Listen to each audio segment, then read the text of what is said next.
Chers amis, chers paroissiens, bonsoir.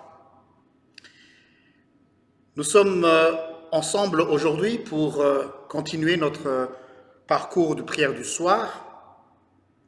Et pour la méditation de ce soir, je vous propose une lecture dans le livre des Actes des Apôtres. Actes des Apôtres, chapitre 6, les versets 1 à 7. Actes des Apôtres, chapitre 6, versets 1 à 7, que je vais vous lire au nom de Jésus. En ce temps-là, alors que le nombre des disciples augmentait, les croyants de langue grecque se plaignirent de ceux qui parlaient araméen. Ils disaient que les veuves de leur groupe étaient négligées au moment où chaque jour on distribuait la nourriture. Les 12 apôtres réunirent alors l'ensemble des disciples et leur firent cette proposition. Il ne serait pas juste que nous cessions d'annoncer la parole de Dieu pour servir aux tables.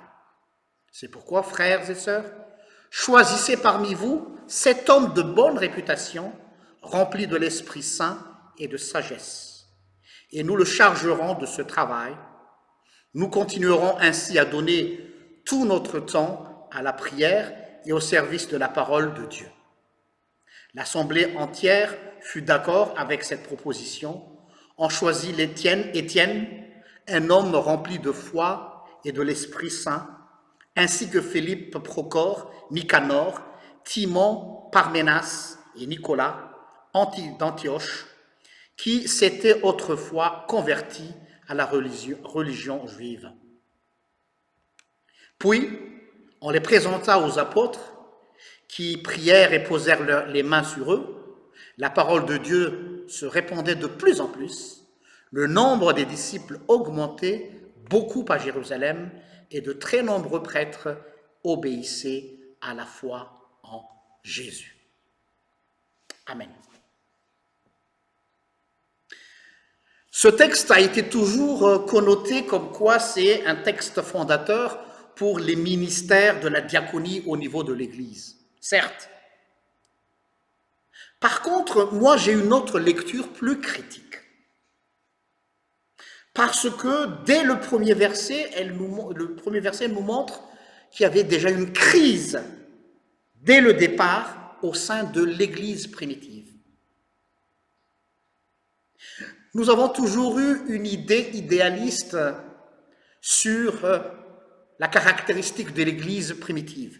C'est l'Église modèle, c'est l'Église exemplaire, qu'il y avait l'unité, qu'il y avait la cohésion, qu'il y avait la communion, qu'il y avait de la unité. Mais soyons objectifs dans notre lecture. Si vous lisez ce premier verset, qu'en est-il? Alors là, nous voyons des veuves venant de souches hellénistes qui se sentent marginalisées par rapport aux femmes juives au sein de l'Église. Cela veut dire quoi? Cela veut dire qu'il y avait un soupçon de favoritisme au cœur même des disciples, au cœur même de l'Église primitive. Je ne parle pas de l'Église aujourd'hui, c'est l'Église au tout début. Donc j'ai moi une autre hypothèse, une autre théorie que dès le début, l'Église, elle est imparfaite. On a toujours eu une idée que l'Église s'est déviée de sa mission, mais dès le début, l'Église a connu des heures de gloire, certes, mais aussi l'Église, dès le début, connaît aussi la crise, et cette crise, elle est normale. Alors, d'où la thématique de notre méditation de ce soir, j'ai cherché l'Église et j'ai trouvé le monde, j'ai cherché le monde et j'ai trouvé l'Église. Cette citation, je l'ai prise de la citation de Fernand le Grand, un grand évangéliste belge. Alors je me permets de détourner le sens de sa citation, comme quoi il y a des gens qui sont, on va dire, déçus dans une église à cause d'une situation quelconque. Mais moi je dirais plutôt, l'église, elle est au milieu du village. L'église est implantée dans le monde. Donc, si je cherche l'Église, ne soyons pas étonnés de trouver le monde dans l'Église. Puisque l'Église de Jésus-Christ n'est pas dans les nuages, l'Église de Jésus-Christ n'est pas dans une planète, l'Église de Jésus-Christ est implantée ici-bas et qui subit tous les péripéties et les défis du monde. Cette Église, elle ne sort pas indemne aussi, elle peut subir des coups. Par contre, la suite de cette citation de Fernand le Grand nous rassure. J'ai cherché le monde et j'ai trouvé l'Église. Donc, au niveau du monde, l'Église est quand même un dernier rempart, malgré ses imperfections, malgré ses défaillances, puisque les personnes qui la composent sont des gens imparfaits. Alors, ma méditation de ce soir nous invite à voir un peu plus large, que l'Église de Jésus-Christ, qui est l'Église, ce n'est pas l'institution, ce n'est pas le bâtiment, ce ne sont pas les pierres. L'Église, c'est la communauté. Et la communauté, c'est la communion des saints. Nous qui composons l'Église. Il se peut qu'il y ait une injustice dans la façon dont on gère une paroisse, dans la façon dont on gère une Église, dans la façon dont on distribue même la parole de Dieu. Parfois, il y a des gens qui vont être mis de côté de façon volontaire ou involontaire. Ici, par exemple, ce qui s'est passé, textuellement parlant, je ne parle pas du contexte historique, mais textuellement parlant, qu'est-ce qui s'est passé? Alors, ils sont dépassés par les événements. Il est dit que l'Église augmentait en nombre, et juste après, il parle de cette crise. C'est comme si l'auteur voulait nous dire que, quand on parle de croissance, cette croissance rime toujours avec la crise. La crise rime toujours avec la croissance.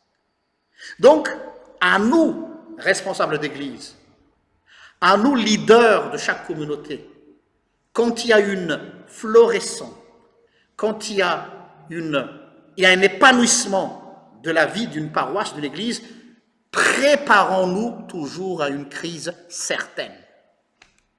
On ne la cherche pas, la crise, mais on est dans une relation humaine et la communauté chrétienne n'est pas exemptée de cette relation humaine. C'est comme une famille où, dans une famille, on ne s'entend pas, tout le monde ne s'entend pas. Mais l'essentiel, regardez la capacité, l'exemple vient d'en haut, comme on dit, la capacité de rebondissement des disciples qui ont reconnu tout de suite le problème, ils ne l'ont pas évité, ils l'ont fait face et ils ont même pris une décision très révolutionnaire pour l'époque, puisque n'oublions pas qu'on était dans un contexte patriarcal. Mais là, même si les disciples, les 12, étaient les apôtres, on va dire, de la première heure, ils ont délégué une grosse partie de leur pouvoir vers des païens. Quand je parle de païens ici, d'autres nationalités. Ce qui est aujourd'hui plus que normal pour nous. Mais mettons-nous dans le contexte de l'époque des Juifs qui sont des protecteurs, qui ont une politique de protectionnisme, qui ont su déléguer certaines choses à des non-Juifs. Et quel est le résultat? L'Église augmentait encore en chiffres. Voilà l'objectif, voilà le résultat. Donc, déjà, le fait d'accepter qu'il y a un problème et de le résoudre et d'accepter l'apport des nouvelles personnes, parce que je dis toujours, à chaque fois quand on veut qu'une communauté s'élargisse, je dis c'est pas un problème. Le problème, c'est pas dans le fait quelle stratégie adopter pour avoir plus de paroissiens ou de membres, mais est-ce que nous sommes prêts à accueillir les nouvelles personnes qui ne sont pas comme nous de l'extérieur? C'est là que se trouve l'enjeu. C'est ce qui s'est passé avec ces hellénistes. Et il y avait ce bloc helléniste et juif qui se frottait entre eux et qui a éclaté un beau jour au sein des disciples, les apôtres. Soyons de bons leaders, bons responsables, savoir rebondir et accepter aussi de l'aide et de déléguer certaines choses à d'autres personnes que nous. Prions. Seigneur notre Dieu, merci pour la sagesse que tu as donnée à l'auteur de ce livre qui nous éclaire un peu plus le chemin la façon dont nous gérons ton église, ta paroisse, ta communauté. Mais non seulement une communauté, mais la façon dont nous gérons aussi notre vie. Cette capacité d'admettre les erreurs, cette capacité aussi de rebondir après cette appréciation et oser déléguer, oser donner des responsabilités à de nouvelles personnes qui ne sont pas peut-être dans notre cercle intime, mais qui sont aussi des enfants de Dieu et qui ont les moyens de faire beaucoup de choses pour toi. Je remets entre tes mains mes frères et sœurs ce soir et que tu puisses les aider à avancer encore un peu plus pour s'épanouir dans la foi. Au nom de Jésus. Amen. Sur ce, je vous souhaite une excellente soirée. Que la paix du Seigneur soit avec vous. Au revoir.